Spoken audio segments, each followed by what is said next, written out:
Did you know that companies with industry-leading NPS scores outperform competitors by 2 times in revenue growth? Yet, here's the shocking truth. 68% of businesses collect this powerful metric but fail to act on it effectively. Hi, I'm Lawrence, and after 15 years helping companies transform their customer feedback programs, I've seen firsthand the massive difference between organizations that just measure NPS and those that leverage it as a strategic growth engine. In the next 8 minutes, I'm going to show you exactly how to break the pattern of passive measurement and build an NPS program that drives real business outcomes. We'll cover what NPS actually measures, how to design an effective program, turn data into action, and explore advanced applications that can supercharge your growth. Let's start with what NPS really measures beyond the basic 0 to 10 score. At its core, NPS measures the likelihood of recommendation, but what it's really capturing is something much more valuable: emotional loyalty and advocacy potential. The psychology behind recommendation behavior is fascinating. When someone recommends your brand, they're putting their personal reputation on the line. That's why NPS is such a powerful leading indicator of growth. According to Bain & Company research, companies with NPS scores 50% higher than competitors grow revenue at more than twice the rate of their industry peers.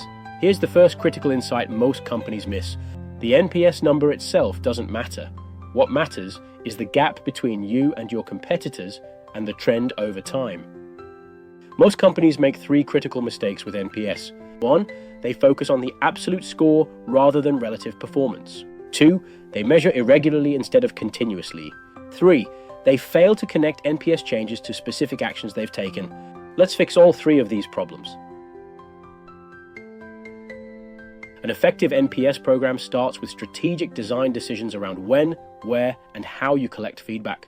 First, map your entire customer journey and identify the moments that matter most. For transactional experiences, measure NPS within 24 hours. For relationship health, establish consistent quarterly or biannual measurements. Next, go beyond the standard "how likely are you to recommend?" question. The most valuable insights come from the follow-up. What's the primary reason for your score? But don't stop there. Add these 3 complementary questions to transform your basic NPS survey into a strategic insight tool. 1. What specific improvement would most increase your likelihood to recommend us? 2. What do we do better than anyone else? And 3. What's one thing we should never change? Segment your NPS data to reveal hidden patterns.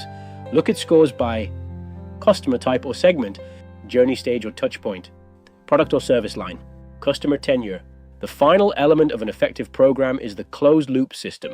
This means systematically responding to all feedback, especially from detractors. At minimum, your closed-loop process should include alerts to account owners for detractor scores, response time standards, ideally within 24 hours, documentation of actions taken, measurement of score changes after intervention.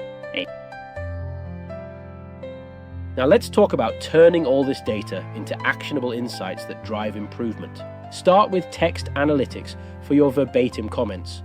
Modern tools can automatically categorize feedback themes and sentiment, helping you identify patterns no human could spot manually. For promoters, identify what they love most, activate them as advocates, or study their journeys to replicate success. For passives, focus on removing specific friction points, create targeted offers to increase engagement, implement proactive communications. For detractors, immediate service recovery.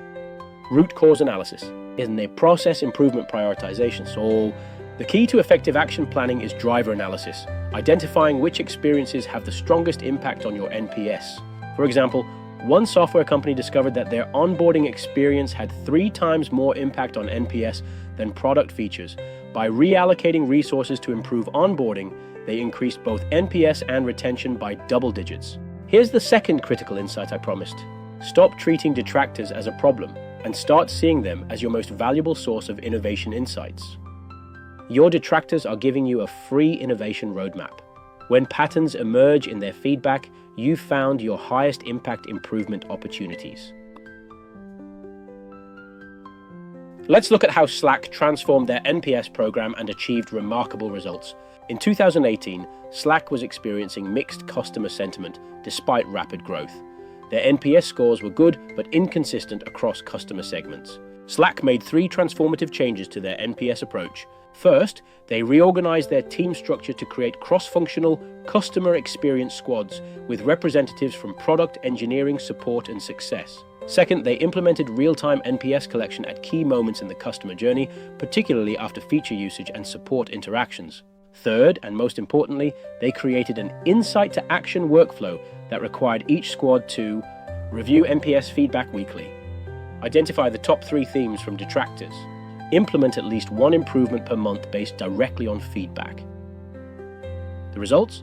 Within 8 months, Slack increased their NPS by 15 points, reduced churn by 7%, and saw a 23% increase in expanded contracts.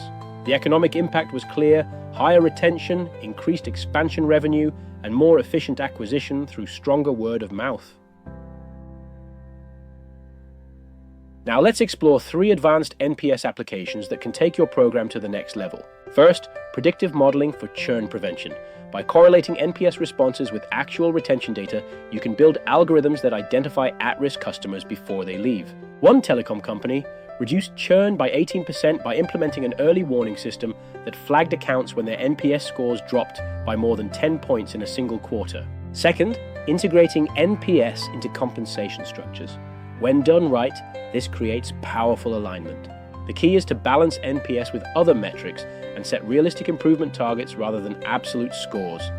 For example, tie 15 to 20% of variable compensation to NPS improvements rather than 50%. Third, using NPS for product development prioritization.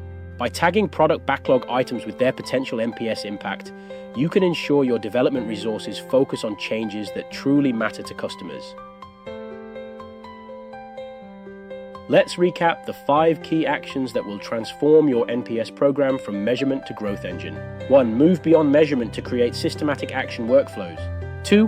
Segment your NPS data by customer journey stage and persona. 3. Create cross-functional accountability for improvement initiatives. 4. Link financial outcomes to NPS changes to gain executive buy-in. And 5. Implement continuous, not just periodic, listening mechanisms. Remember, the goal isn't to have a good NPS program. It's to create exceptional experiences that drive business growth. Your NPS program is simply the navigation system that keeps you on course. To help you implement these strategies, I've created a free NPS action planning template that walks you through exactly how to translate your scores into prioritized initiatives. Click the link in the description to download it now. If you found this video helpful, please hit the like button and subscribe for more content on turning customer feedback into business results. Drop a comment with your biggest NPS challenge and I'll personally respond with some guidance. Don't forget to hit like and subscribe for more content like this. Also, why not join the discussion in the comments? I'd really like to hear what you think. Thanks for watching and I'll see you in the next video.